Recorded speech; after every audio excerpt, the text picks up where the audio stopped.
Hermanos en Cristo, amigos oyentes, voy a leer la palabra de Dios en el Evangelio de Juan, el capítulo 18. El Evangelio de Juan es el cuarto libro del Nuevo Testamento.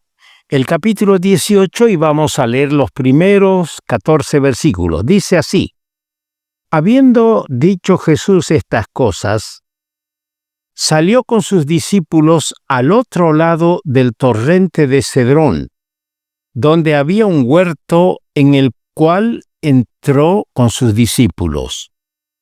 Y también Judas, el que le entregaba, conocía aquel lugar, porque muchas veces Jesús se había reunido allí con sus discípulos.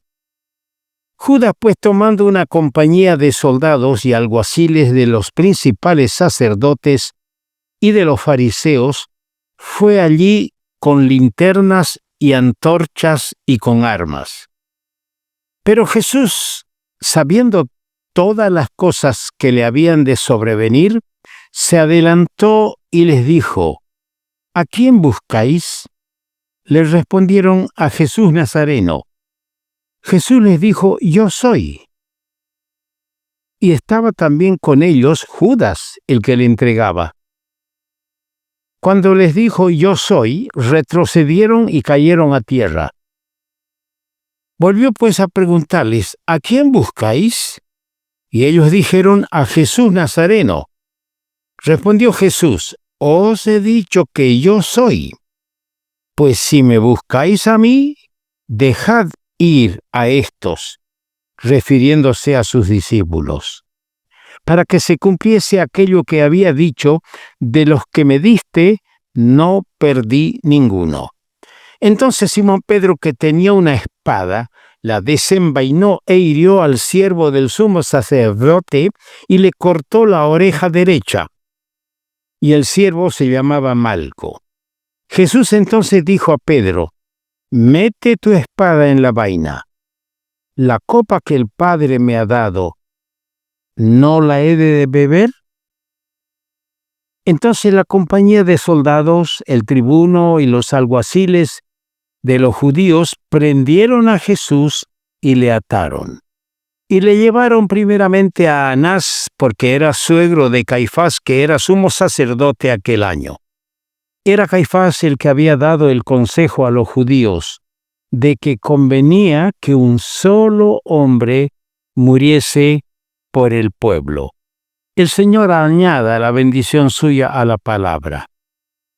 El Señor Jesús dijo en el capítulo 10, el versículo 33 de Mateo: Y a cualquiera que me niegue delante de los hombres, yo también le negaré delante de mi Padre que está en los cielos. Hoy vamos a considerar a Judas, y nuestro tema por eso se intitula Cristo entregado por Judas. En Judas Iscariote vemos la figura más siniestra de toda la Santa Escritura. Judas era el hipócrita perfecto, acompañando al Señor durante los 3 años y medio de su ministerio. Durante ese tiempo pudo resistir toda la influencia de las palabras de verdad y de gracia que brotaron de los labios del Señor. Pudo resistir todo ese tiempo los gestos de benignidad y compasión y de todas las evidencias de su divinidad. Retuvo la apariencia de un discípulo y apóstol, hasta el punto de engañar a todos sus condiscípulos. Pero en su corazón estaba el amor al dinero y una falta completa de aprecio para Cristo. Vamos a ver ligeramente 5 pensamientos. En estas audiciones no podemos explayarnos, no podemos extendernos para muchas explicaciones importantes, bellas, que nos permiten valorar mejor el tema. Pero nos vamos a reducir a 5 pensamientos. En primer lugar, los antecedentes. Para entender bien la historia de Judas Iscariote, es necesario leer lo que dicen los 4 evangelios, Mateo, Marcos, Lucas y Juan, y componer el cuadro completo. El acto de traición, por lo que reducimos de los 4 evangelios, el acto de traición no fue el resultado de un impulso del momento, sino de una actitud y una actuación previas que le prepararon para ese acto de perfidia consumada. Judas nunca fue regenerado.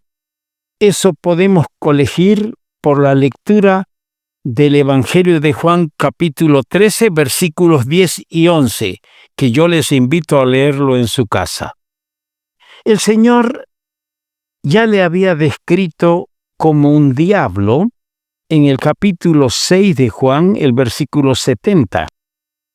Y el evangelista comenta que era ladrón. El mismo evangelista Juan comenta en el capítulo 12, versículo 6, que era ladrón. Lo que hizo, lo hizo con premeditación. Es tristemente posible que haya falsos discípulos entre nosotros también. Escúcheme bien. Cada uno examínese a sí mismo, pruébese si está en la fe, si realmente se ha rendido a las poderosas palabras del Evangelio de Jesucristo que le invita al arrepentimiento. Por eso me atrevo a decir que es tristemente posible que haya falsos discípulos entre nosotros también. Pasan por cristianos, emplean el mismo lenguaje, frecuentan los mismos lugares. Como dice el versículo 2, Judas frecuentaba el huerto de Getsemaní. Pero no hay amor para Cristo en aquellos falsos. No hay amor para Cristo en sus corazones. En segundo lugar, veamos el móvil de Judas. Judas había concertado con los sacerdotes entregar a Jesús por 30 piezas de plata. En esto cumplía las escrituras proféticas de Zacarías el capítulo 11, los versículos 12 y 13. Vendió a Jesús por el precio de un esclavo. Comparándolo con Éxodo capítulo 21, 32, era el precio de un esclavo.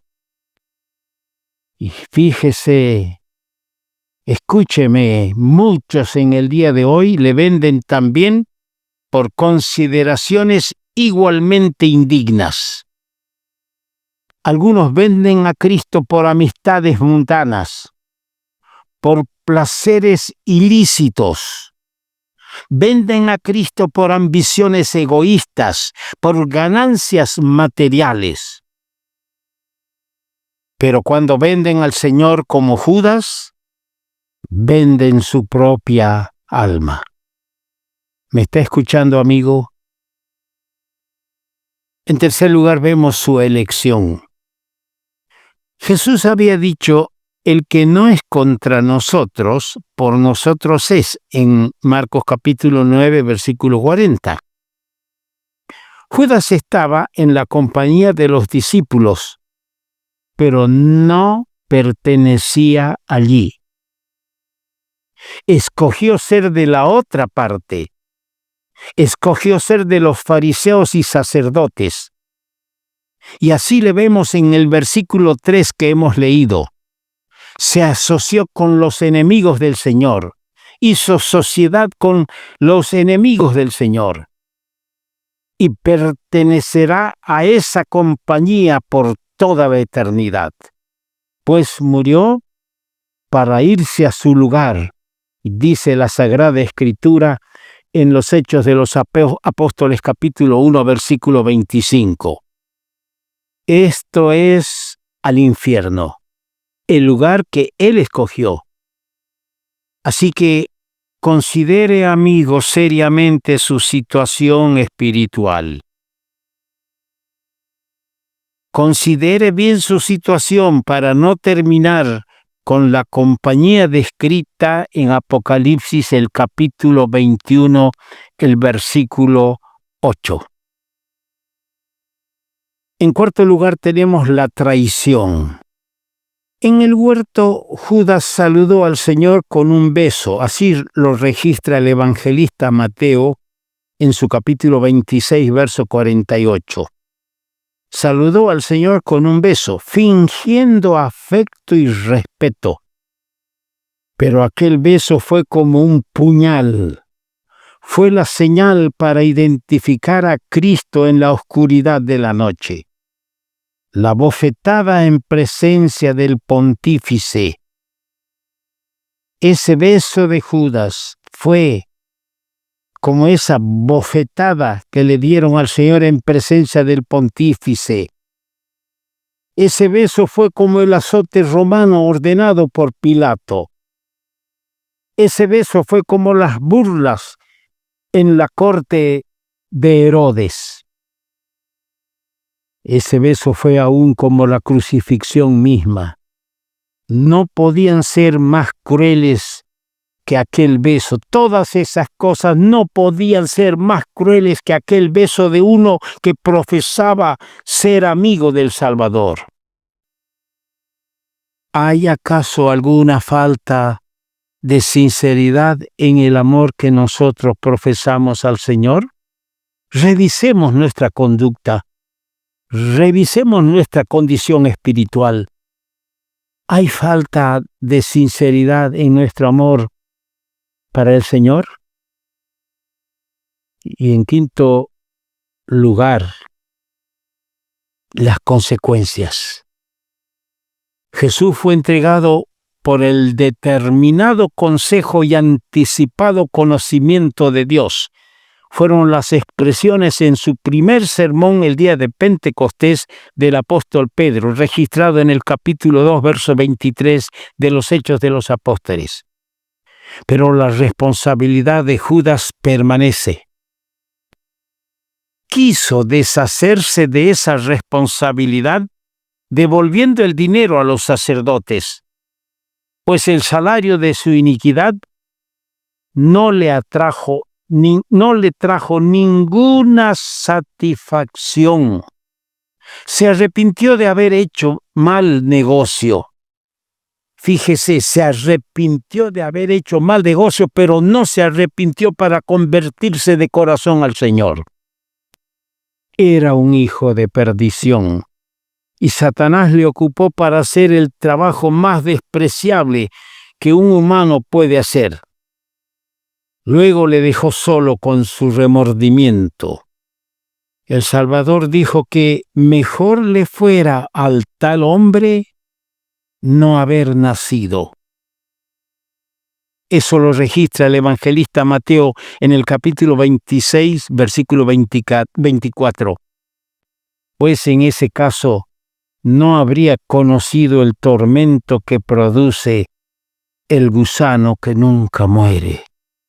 Qué triste consecuencia para quien resistió por más de 3 años las palabras de gracia y de amor del Salvador. Quien escuchó las palabras del Señor decir: estoy a la puerta y llamo, si me oyes, abre la puerta y entraré a tu vida. Nunca le permitió al Señor hacerlo. Y usted, amigo, joven, tú que te has criado escuchando la palabra de Dios, te has criado en la escuelita bíblica, en la escuelita dominical, tú que has recibido la mejor educación cristiana en tu hogar, ¿cuál es tu reacción a todo esto? Dios tenga misericordia de ti. Reflexiona y arrepiéntete. Que el Señor bendiga la palabra suya.